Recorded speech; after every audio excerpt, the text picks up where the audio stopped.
Ayan, so tagulan na.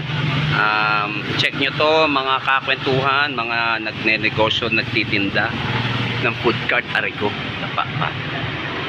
Baka makakuha po kayo na idea. Yan po, mamaya po papakita ko sa inyo yan kung paano po yan ina-assemble. Ito po kasi itong stem na to, na isasalpak po yan doon. Tapos yan din po ay naisasalpak doon. Okay?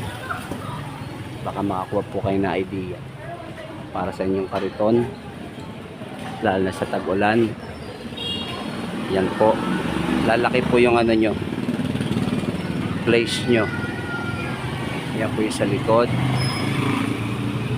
I-demo ko po yan kung paano ko po ginawa, ha, next time. Ito po muna yung full showcase kung paano ang output